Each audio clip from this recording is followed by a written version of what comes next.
Assalamualaikum warahmatullahi wabarakatuh. Perkenalkan, saya sendiri Anwar Busman, NRP 501 701 1082, dan teman saya Muhammad Hadi Saputra 501 701 1010 akan mempresentasikan kerja praktik di Antam yang berjudul Analisis Data Resistivitas menggunakan Restudin dan Restridin Studi Kasus Nikel Laterit.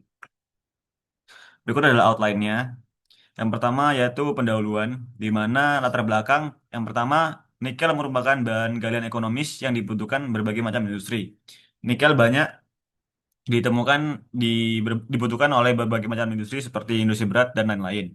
Kemudian di Indonesia sendiri, nikel ditemukan dalam bentuk nikel sekunder atau biasa disebut nikel laterit.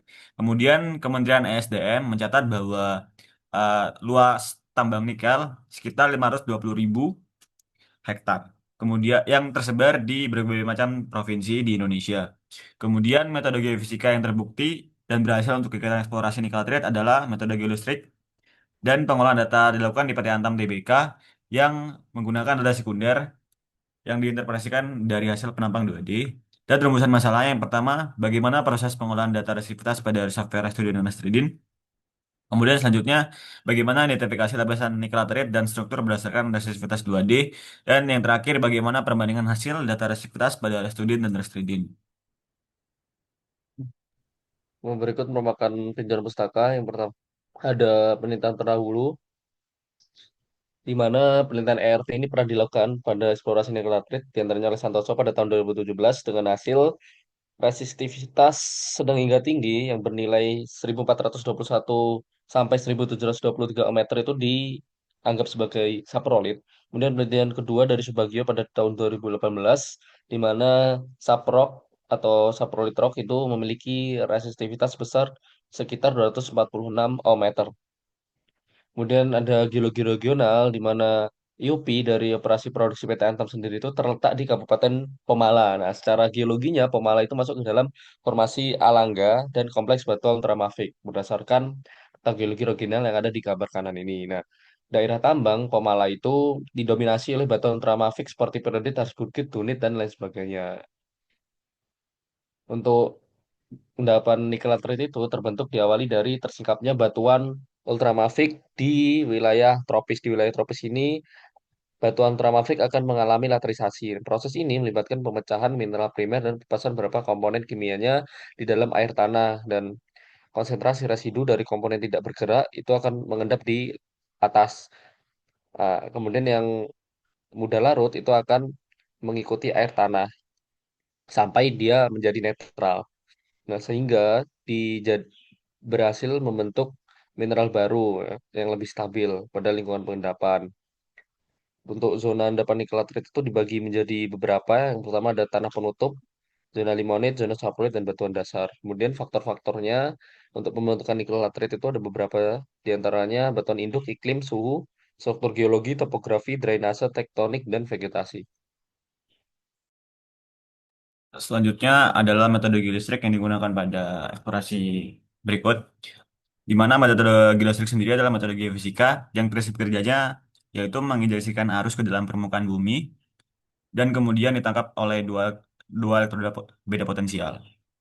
Di mana pada rumus dasar hukum geolistrik adalah V sama dengan I kali R dan mendapatkan nilai resistivitas semu sama dengan konfigurasi sama dengan delta V per I.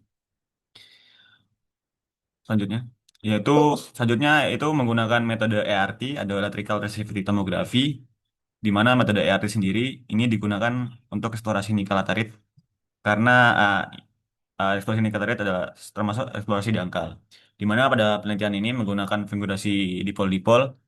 Di sebelah kiri bawah adalah gambar konfigurasi dipol-dipol, dan sebelah kanan adalah nilai resistivity batuan yang berhubungan dengan endapan nikel laterit.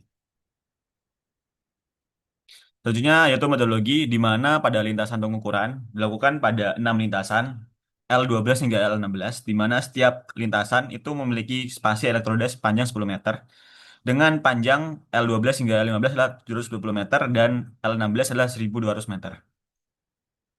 Dan alat alat dan bahan yang kami gunakan yaitu Proses 2, Restudin, Restridin, OSIS Montas, dan Kicis, dan ada Microsoft Excel dan Microsoft Office. Selanjutnya adalah timeline yang kami lakukan ketika melakukan kerja praktik. Terdapat 4 pekan sebagai berikut. Berikut merupakan flowchart penelitian di mana sebelum melakukan pengolahan di Restudin ataupun Restreading itu dilakukan konversi data dari data lapangan ke agar bisa dibaca oleh software. Nah, yang pertama yaitu dilakukan di proses di mana import data di dalam software proses, kemudian data dipilih yang akan diekspor di Restudin atau Restreading. Kemudian selanjutnya karena ada topografi di lapangan yang mempengaruhi interpretasi, maka dilakukan input topografi di command window. Yang pertama yaitu input topografinya itu dibuka di Excel, kemudian topografinya di copy, dipindahkan ke text to column, kemudian koordinatnya X, Y, dan elevasinya itu dipindahkan di command window dari Notepad. Kemudian di ResTudin sendiri, pengolahan dilakukan dengan menginputkan data yang sudah dikonversi, kemudian dilakukan extermine bad data points ini untuk menghilangkan datum-datum yang menurut dari peneliti itu kurang bagus. Kemudian dilakukan forward modeling, kemudian dilakukan pemodelan juga, discretization, kemudian inversi dilakukan menggunakan robust. Yang terakhir yaitu carry out inversion dan data display topography. Untuk di langkah 3D-nya sendiri itu data dari Restudin itu dikumpulkan di dalam command window Notepad. Nah, kemudian dilakukan di Restudin itu yang pertama itu input data atau input filenya. Kemudian change inversion parameter ini dilakukan sama seperti yang ada di Restudin. Terakhir dilakukan carry out inversion. Nah, ini akan memunculkan display slicing horizontal dan vertikal dari hasil interpolasinya.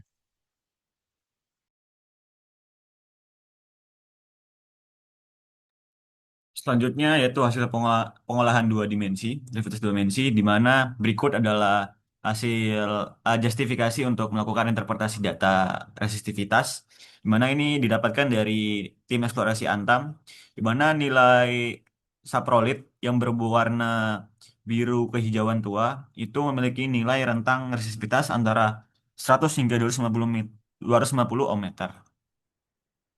Nah, berikut adalah hasil pengolahan 2 dimensi, di mana line 12 zona yang diduga sarkoid ditandai dengan garis merah putus-putus yang berada pada rentang nilai resiptivitas antara 100 ohm meter hingga 250 ohm meter dengan terdapat juga beberapa struktur geologi yang ditandai dengan garis hitam putus-putus dengan kedalaman saproid antara 3 hingga 25 meter. Berikut adalah line 13-nya di mana nilai rentang refleksitasnya sama dengan struktur geologi yang ditunjukkan di garis hitam putus-putus dengan kedalaman saproid antara 4 hingga 27 meter. Berikut adalah hasil lain 14, di mana nilai resistivitas rentan, rentan nilai resistivitasnya yang sama. Kemudian ditujukan terdapat eh, struktur geologi dengan garis hitam putus dengan kedalaman saprolit antara 6 hingga 25 meter. Selanjutnya, yaitu lain 15 dengan rentang nilai resistivitas yang sama pula. Dan terdapat struktur geologi yang ditujukan sebagai garis hitam putus-putus dengan kedalaman saprolit antara 6 hingga 30 meter. Selanjutnya, yang terakhir yaitu line 16 diduga eh, nilai rentang saprolit sama sama juga dengan terdapat struktur geologi yang putus dan nilai kedalaman sebagai berikut. Berikut merupakan hasil dari 3D slice horizontal di Restridin, di mana dari hasil slicing yang dilakukan di Restridin ini terdapat 9 slicing horizontal dengan jarak itu kurang lebih 5 meter setiap slicingnya. Nah, ditandai dengan warna garis merah titik-titik yang ada di kedalaman sekitar 10 sampai 20 meter atau layer ke-3 dan ke-4 itu ditandai tempat zona saporitnya berada dengan nilai resistivitasnya itu kurang lebih sama dengan hasil dari 2D. Kemudian dari hasil pengolahan 3D slice yang vertikal itu ada dua, di mana XY dan YZ. Nah, untuk XY-nya, XZ-nya sendiri itu terdapat kurang lebih 120 slicing. Nah, slicing ini itu tidak ada yang mewakili dari tiap-tiap lintasan karena hasil dari slicing di Restridin ini kurang lebih acak per beberapa jarak seperti itu. Untuk dari hasil Restridin untuk slicing yang YZ itu kurang lebih datanya sekitar 74 slicing, di mana hal ini juga tidak mewakili dari koordinat hasil penambang Restudin yang ada. Nah, berikut digunakan bantuan software Oasis Montage yang diinputkan dari Restudin, di mana kemudian dilakukan interpolasi seperti yang digambar kanan ini, dan akan dilakukan slicing sesuai koordinat pada hasil dari Restudin. Nah, berikut untuk hasilnya, di mana didapatkan dari lintasan L12 ini kurang lebih sama dengan dari hasil Restudin. Nah, sedangkan lintasan lainnya ini itu kurang sesuai di bagian kedalaman 20 meter ke bawah. Nah, jadi hal ini tidak dapat mewakili hasil dari Restudin, walaupun koordinatnya sama. Berikut merupakan kesimpulan dari kerja praktek ini, di mana yang pertama didapatkan selama melaksanakan kerja praktek dari tanggal 21 sampai dengan 21 April, itu praktikan memperoleh banyak pengetahuan di bidang eksplorasi pertambangan nikel. Kemudian, berdasarkan data tim eksplorasi, area penelitian memiliki rentang resistivitas zona saprot berkisar antara 100 hingga 250 ohmmeter. Nah, terdapat juga resistivitas rendah yang berada di antara zona resistivitas tinggi. Ini diinterpretasikan sebagai struktur geologi.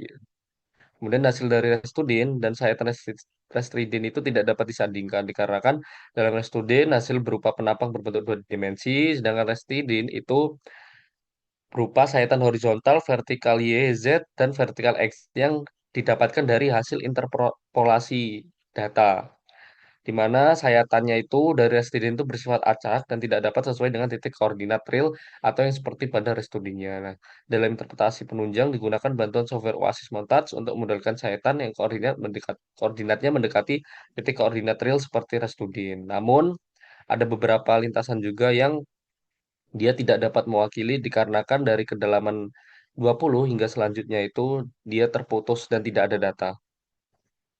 Berikut merupakan daftar pustaka yang kami gunakan. Sekian presentasi dari kami. Apabila ada salah kata maupun perbuatan, mohon dimaafkan. Terima kasih. Wassalamualaikum warahmatullahi wabarakatuh.